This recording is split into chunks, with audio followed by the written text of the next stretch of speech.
Michelle, really great to talk to you. And this is the first time you and I have ever done an interview together. So hello and good morning and welcome. Hello, and thanks for having me on your show. Now, we're going to be talking about Three Little Words, which is the show that you're about to be in at the Pump House Theatre. You've performed at the Pump House before, haven't you? I have. I've done one other show there. It's a beautiful theatre to perform in, and the audience is very close. And I remember seeing Madeline Sami do number 2 there. That was my first experience of the Pump House, and I found it quite captivating. So it's nice to return, and it's nice to know the space as well. When you're rehearsing, you kind of mentally already can visualize what it will be like a little bit. And it's got such character with all that brick around. It is in the inside. It's a very cool venue. So let's dig into the play. So it's a comedy. So tell me just. It's a razor-edged comedy. It's quite biting. The humour is very biting. It's very thought-provoking. But yes, there are lulls. You will be laughing. But I also think it has a thought-provoking nature to it. There's a kind of brutalness to it as well, which is quite interesting. Yes. And so plot-wise, you play one of 2 best friends and a couple of other mates there. Your character's called Annie. Am I correct? My character is called Annie. So tell me about Annie and tell me about the world she inhabits. What's going on there? I would say Annie is big Libra energy. She avoids conflict, is quite uncomfortable being direct with people, and I would say she's a masseuse, so she is often serving the needs of others before herself. And I think, I was quite attracted to Annie when I first read the play and when I was first approached to do the work. And I thought, now here's a person whose power is very much underestimated by the people around her. And I was really interested in exploring what it would be like to be Annie. So, that was like quite an attraction to me, the mystery of Annie and what she would be like. Yeah. The story itself, we don't want to give spoilers away, but something happens to this very close-knit set of friends, these 4 friends. What can you tell me about some of the dynamics, some of what's going on there without giving any spoilers away? I guess it really explores these 2 there's 2 couples and they have a very long-term friendship between them, and it's really exploring the dynamic between that long-term friendship and our closest relationships. And one of the things that kind of popped out to me was, I guess, within these very intimate, close relationships, each person plays their role. And I think what the play is really looking into and really exploring is what happens when someone says, I don't want to play this role anymore, and the effect that has on the other friends and on those relationships.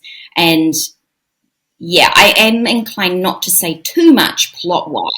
Just because also I think it's so cool to go into the theatre and just experience it with not much knowledge and just receive it and experience it. Because I think now we know so many spoilers to so many things.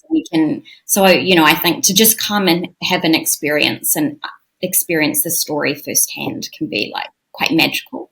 Well, I know Tadpole Productions, who are putting this on, they tend to pick really interesting scripts and very interesting and well-rounded actors as well. So I'm really looking forward to it.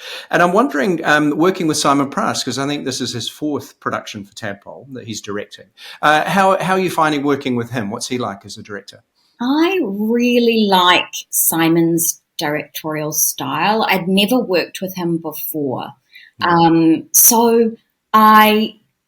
Before I said yes to doing the play, I did do a little bit of due diligence because I kind of wanted to know, what is this director like? Am I going to enjoy this process? And everybody raved. Everybody that I talked to was like, oh, he's amazing. He's so clear and concise and has a very clear idea about what he wants.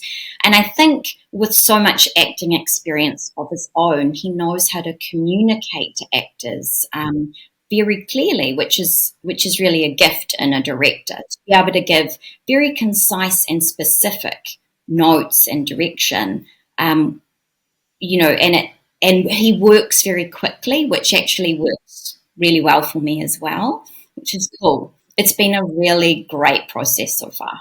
And I'm assuming he's collaborative. So He's it's not really as though collaborative. yeah. Yes, amazing. Well, I shouted. Yes, he's incredibly collaborative, which is so awesome. It's really nice to feel that partnership, like a union. You don't always have that, so it's lovely to experience that and feel like we're making something together.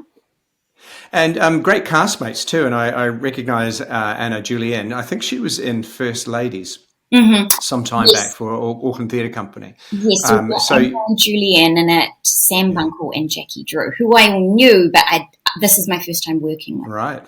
Yeah. And they're all amazing to work with. So it's been really nice so far.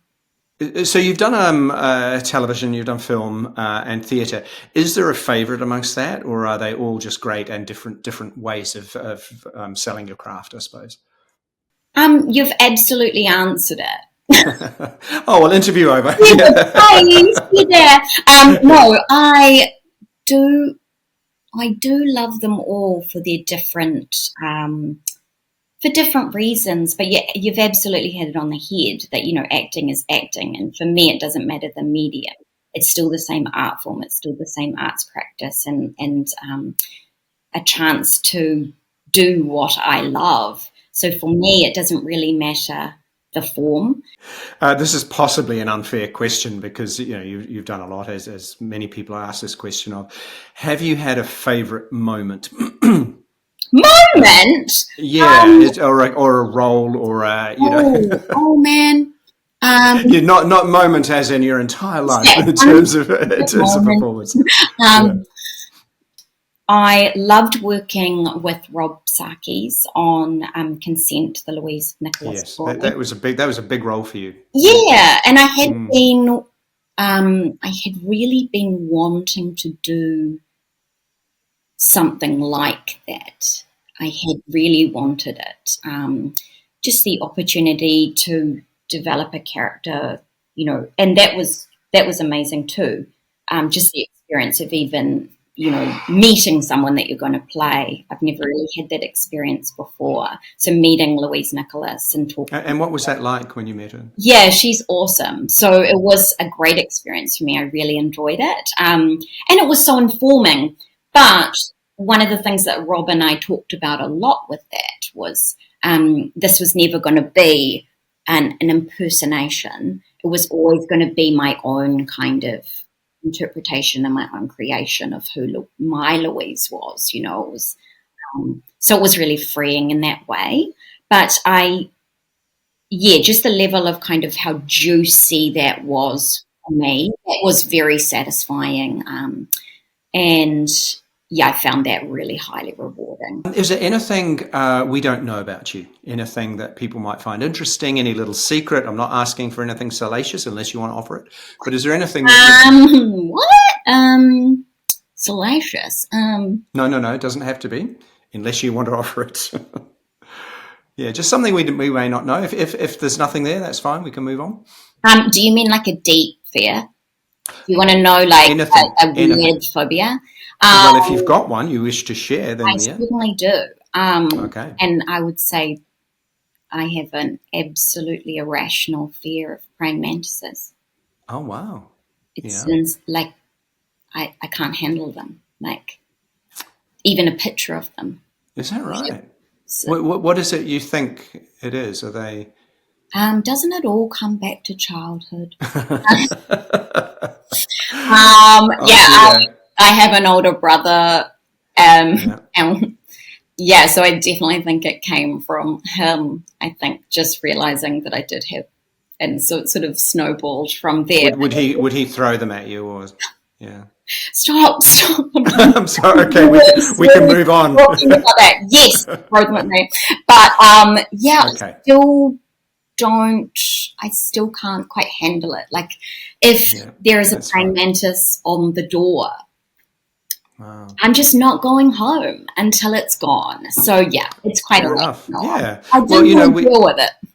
Yeah, no. Well, thank you for sharing. I hope I haven't brought up something you too just traumatic. have to invoice me. Okay. Well, a couple of final things which I hope will be less traumatic. Now, I understand you like lip balm. Oh my God! How did you know that? I have it right. Hey. I was just thinking to myself, God, really? They're just feeling quite parched. And I had it right there, and I was like, when's the moment? How do you know that I like lip balm? I took a deep dive into your life. Can I? Oh my God, did you? And did it say I'm obsessed with lip balm? I know I always have like 7 lip balms. Are they plain, or do you like flavour? Or I know, I'm such a child. This one I was given. This one's beautiful. This is crisp apple. Usually I tend towards some kind of berry, but look, I'm open. I'm exploring. I'm seeing what's out there. But yeah, usually, if I have a very small handbag, it's like, ooh, I can only really take 2 lip balms out. 2 lip balms at once. 2 options. I mean, it's so limiting. But yeah, yes. What else have you been like? Did you do a deep dive? It's not. I honestly, I promise you, I haven't stalked you. I haven't. Why not? I need one. That'll come. No, I suppose the final thing I wanted to ask you: do you have a favourite? No, it can't be the final. We haven't even talked about like favourite films, favourite food. Like, I mean, I've got a. Well, my question was going to be: do you have a comfort food? Favourite comfort food, a go-to comfort food? I do, and that is deeply sad that Go on, confess all. This whole thing is like ripping a bandage off with you. Yeah, that's all right. I love muesli. Look, I could just eat it for breakfast, lunch, and dinner. And when I'm on my own, I'll just go and get a muesli and I'll have that breakfast, lunch, and dinner. It's extremely sad. Sometimes I have to hide the muesli because it's just I'm leaning too hard on it. I wanted this to be a safe space for you, Michelle. I didn't really want you to, feel I was judging you, but I am. But what's your favourite food? Well, there are many. A toasted cheese sandwich, actually. I don't have them often because I'm actually allergic to cheese, mildly allergic, but I'll sneeze and cough for a while, but it's so worth it. You'll sneeze and cough over cheese. Yeah. Oh, that's such a shame. I know. But it's sometimes you just have to, Yeah. But as I say, I did want it to be a safe space for you. But that's a lot of fibre if you're eating muesli. Yeah. Tell me about it. It's too much, and I do have to sort of. It is a bit of a comfort thing, like. Well, that's fine. That's fine. And so, do you find that you eat a lot of it, or eat more of it when there's it's praying mantis season? Does that kind of? Oh my God, snort. No, I feel like all year long feels like praying mantis season to me. It's like I'm hyper vigilant of them, so they're always around. But yeah. So anyone who kind of does this would, stop. That would. I'm sorry, I'm being very rude to you. I shouldn't be. It's okay. It's okay. It's kind of fun. Yeah. What's your favourite film? Your favourite film? Okay, tell me. Yours. But I asked the questions. Yeah. No, well, my favourite, there's a few, but Tootsie would be one of them. Oh, really? And Babette's Feast. Oh, yes. And now you can. It is a very hard question. You had yours at the ready. I have so many favourite films. That's just the nature of what I do. Is like you have to watch a lot of films and inspire yourself. I love films that are on like high rotate for me. Manchester by the Sea. Right. Love that. You're like, don't know it, never heard of it. I loved Denora, The Piano Teacher. Yes. You're like, what? Drop Dead Fred. Drop Dead Fred. It's like one of my favourite films. Edward Scissorhands. Come on, man. Yeah, no. Yes. Yeah. Back Gilda, yes. Sorry, say again. Gilda. Breakfast at Tiffany's. Gilda. Oh, Gilda. Yes. Yes. Oh, yes. But Yes. Breakfast at Tiffany's, yeah. yes, so Very good. good. Oh, there's just so many. Yeah, So many. that's very good. Yeah. Well, I'm actually now out of questions. Oh, So, okay. Do you want me to ask you some questions? no, Oh, I want to go and have my breakfast. sweet as. I'm I think teasing you you. do that. And it won't be muesli. Can I just say it won't be muesli? Crying So, shame. yeah. That's Yeah. all good. But hey, lovely to talk to you. So nice. And I'm really looking forward to the show Cool. Cool. Thanks. and get rehearsing. Cool. Thank you. Lovely to talk to you. See you. Enjoy your breakfast. Thank you. Bye bye. Bye.